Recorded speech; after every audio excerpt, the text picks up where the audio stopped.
വിവാഹം കഴിക്കാൻ ആഗ്രഹിക്കുന്നവരാണോ നിങ്ങൾ? വിവാഹം കഴിക്കാൻ ആഗ്രഹിക്കുന്ന ഒരു ജീവിത പങ്കാളിയെ തേടുന്നവരോടാണ് ഞാൻ ഈ ഒരു ചോദ്യം ചോദിക്കുന്നത്.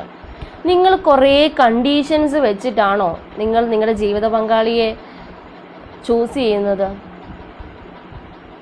അങ്ങനെയാണെങ്കിൽ എനിക്ക് നിങ്ങളോട് പറയാനുള്ളത്, I am sorry to say, നിങ്ങളുടെ ലൈഫ് അധിക നാൾ സന്തോഷത്തിലും സമാധാനത്തിലും പോവില്ല. കാരണം നിങ്ങൾ ആഗ്രഹിക്കുന്നത് നിങ്ങളൊരു ലൈഫ് പാർട്ട്ണറെയല്ല, കുറേ കണ്ടീഷൻസ് സാറ്റിസ്ഫൈ കുറേ കണ്ടീഷൻസ് സാറ്റിസ്ഫൈ ചെയ്യാൻ വേണ്ടിയിട്ടുള്ള ഒരു വ്യക്തിയാണ് നിങ്ങൾ ചൂസ് ചെയ്യുന്നത്. അല്ല, നിങ്ങളുടെ ലൈഫിലേക്കുള്ള ഒരു പാർട്ട്ണറെ അല്ല നിങ്ങൾ ചൂസ് ചെയ്യുന്നത്. എന്നാൽ നമ്മൾ നമ്മുടെ ഒരു ജീവിത പങ്കാളിയെ തിരഞ്ഞെടുക്കുമ്പോൾ ശ്രദ്ധിക്കേണ്ട കുറച്ച് കാര്യങ്ങളുണ്ട്. ഈ കുറച്ച് കാര്യങ്ങൾ നമ്മൾ ശ്രദ്ധിക്കുവാണെങ്കിൽ നമുക്ക് നമ്മുടെ ലൈഫ് നെക്സ്റ്റ് ലെവലിലേക്ക്, സക്സസ്സിലേക്ക് കൊണ്ടുപോകാനും സാധിക്കും. നമ്മൾ എത്ര കാലമാണോ ഈ ഭൂമിയിൽ ജീവിച്ചിരിക്കുന്നത് അത്രയും കാലം വളരെ മനോഹരമായിട്ട് സന്തോഷ സമാധാനത്തോടെ നമുക്ക് ജീവിക്കാൻ സാധിക്കും.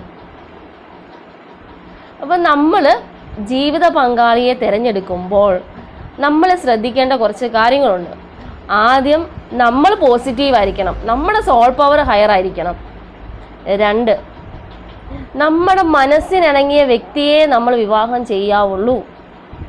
നമ്മൾ ബേസിക്കായിട്ട് കുറച്ച് കാര്യങ്ങൾ നോക്കും. അത് പണവും ബാക്കി സ്വത്തുവകകളൊന്നും അല്ല കേട്ടോ. നമ്മൾ ബേസിക്കായിട്ട് കുറച്ച് കാര്യങ്ങളൊക്കെ നോക്കുമല്ലോ. പിന്നെ നമ്മൾ ശ്രദ്ധിക്കേണ്ടത്, ഈ വ്യക്തി എൻ്റെ മനസ്സിനിണങ്ങിയ വ്യക്തിയാണോ? നമ്മുടെ മനസ്സിനിണങ്ങിയ വ്യക്തിയെ നമ്മൾ വിവാഹം കഴിക്കാവുള്ളൂ. 2, നമ്മൾ ഓപ്പോസിറ്റ് നിൽക്കുന്ന ആ ഒരു പാർട്ട്ണറിൽ നിന്നും നമ്മൾ കുറച്ച് കാര്യങ്ങളൊക്കെ എക്സ്പെക്റ്റ് ചെയ്യുമല്ലോ, അത് ആദ്യം അവനവനിൽ ഡെവലപ്പ് ചെയ്യാൻ ശ്രമിക്കണം. നമ്മുടെ പാർട്ട്ണറിൽ കാണാൻ ആഗ്രഹിക്കുന്ന ആ ക്വാളിറ്റീസും എന്തൊക്കെയാണോ അതെല്ലാം ആദ്യം അവനവനിൽ ക്രിയേറ്റ് ചെയ്യണം, ഡെവലപ്പ് ചെയ്യണം. എന്നിട്ട് വേണം നമ്മൾ അതുപോലെ ഒരു പാർട്ട്ണറെ തപ്പി പോവാനായിട്ട്. 3ാമതായിട്ട്, നമ്മൾ സ്പിരിച്വലി ഗ്രോ ചെയ്യണം അല്ലേ.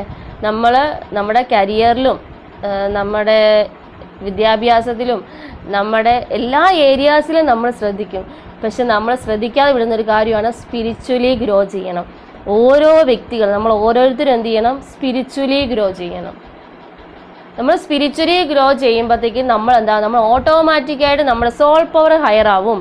അപ്പം നമ്മൾ ചൂസ് ചെയ്യുന്ന നമ്മുടെ ലൈഫ് പാർട്ട്ണർ എന്ന് പറയുന്ന ആരായിരിക്കും? ഒരു പോസിറ്റീവ് സോൾമേറ്റ് ആയിരിക്കും.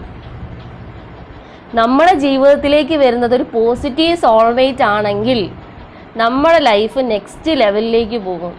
നേരെ മറിച്ച് നമ്മൾ ചൂസ് ചെയ്യുന്നത് കുറേ കണ്ടീഷൻസ് വെച്ചിട്ടൊരു പാർട്ട്ണറെ ആണെങ്കിൽ ഒന്നെങ്കിൽ അതെന്തായിരിക്കും? നെഗറ്റീവ് സോൾമേറ്റ് ആയിരിക്കും, അല്ലാതെ കർമ്മയായിരിക്കും.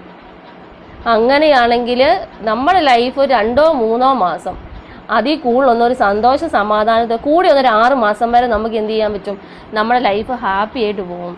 കർമ്മയാണെങ്കിലും നെഗറ്റീവ് സോൾമേറ്റ് ആണെങ്കിലും നമ്മുടെ ലൈഫ് നമ്മൾ ഇത്ര നാൾ എങ്ങനെയാണോ ജീവിച്ചത് അതിന് നേരെ ഓപ്പോസിറ്റിലേക്ക് നമ്മുടെ ലൈഫ് പോയിരിക്കും.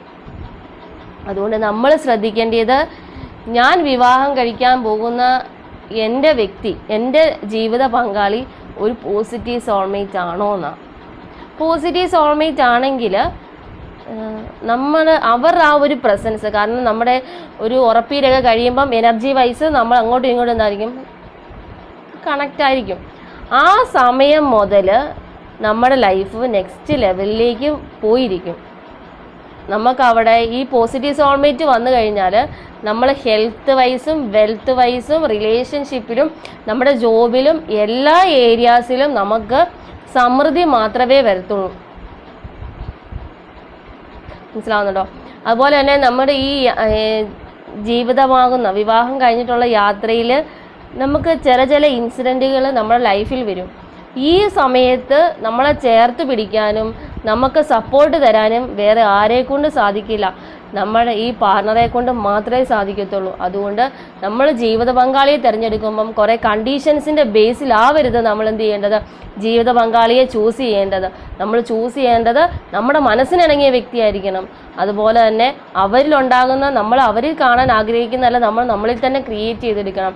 നമ്മൾ സ്പിരിച്വലി ഗ്രോ ചെയ്യണം. നമ്മളൊരു ബെസ്റ്റ് ഫ്രണ്ടിനെ ആയിരിക്കും നമ്മൾ വിവാഹം കഴിക്കേണ്ടത്. അത് പോസിറ്റീവ് സോൾമേറ്റ് ആണെങ്കിൽ ആ ഒരു വൈബായിരിക്കും നമുക്ക് കിട്ടുന്നത്. അവിടെ വഴക്കുകളോ പിണക്കങ്ങളും എല്ലാം ഉണ്ടാവും. പക്ഷെ അതിന് അധികം നേരം പിണങ്ങിയിരിക്കാനൊന്നും പറ്റില്ല.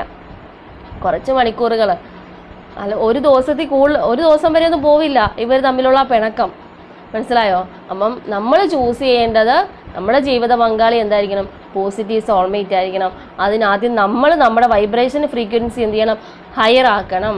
അത് നമ്മുടെ ഇന്നർ വർക്കിലൂടെ നമ്മൾ എന്ത് ചെയ്യണം, നമ്മൾ സോൾ പവർ ഹയർ ആവണം. സോൾ പവർ ഹയർ ആവുമ്പം നമ്മൾ ആഗ്രഹിക്കുന്ന നമ്മുടെ ജീവിത പങ്കാളി ഒരു പോസിറ്റീവ് സോൾമേറ്റ് ആയിരിക്കും. അപ്പം നമ്മൾ എത്തരത്തിലുള്ള വ്യക്തിയായിരിക്കണം വിവാഹം ചെയ്യേണ്ടത്, ഒരു പോസിറ്റീവ് സോൾമേറ്റിനെ ആയിരിക്കണം നമ്മൾ വിവാഹം ചെയ്യേണ്ടത്. അപ്പോൾ അത്തരത്തിലുള്ള ജീവിതം എന്ന് പറയുന്നത് സമാധാനവും സന്തോഷവും സമ്പൽ സമൃദ്ധിയും ഐശ്വര്യവും നിറഞ്ഞ ഒരു സന്തുഷ്ടമായ ഒരു കുടുംബജീവിതമായിരിക്കും. Thank you.